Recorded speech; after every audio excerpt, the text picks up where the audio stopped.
கத்திரிக்காய் வச்சு துவையல் செஞ்சுருக்கீங்களா? இந்த கத்திரிக்காய் துவையல் நீங்க வீட்ல செஞ்சு பாருங்க.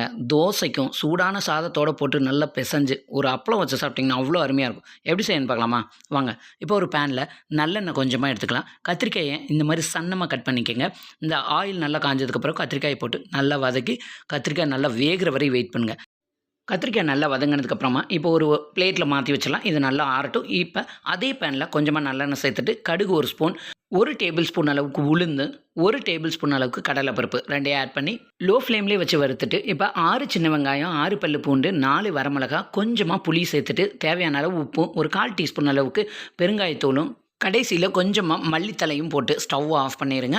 நல்லா ஆறுனதுக்கப்புறமா மிக்ஸி ஜார்ல சேர்த்துட்டு, இத நம்ம கொர கொரன்னு இருக்கிற மாரி நல்லா பல்ஸ் பண்ணி எடுத்துட்டு, இப்ப வதக்கி வச்சிருக்க கத்திரிக்காயும் சேர்த்து, இதையும் பல்ஸ் பண்ணி எடுத்துருங்க. இத அப்படியே சூடான சாதத்தோட மிக்ஸ் பண்ணி ஒரு அப்பளத்தோட வச்சு சாப்பிட்டு பாருங்க. சூப்பரா இருக்கும். இந்த வீடியோ பிடிச்சிருந்தா மறக்காம நம்ம சேனல சப்ஸ்கிரைப் பண்ணுங்க.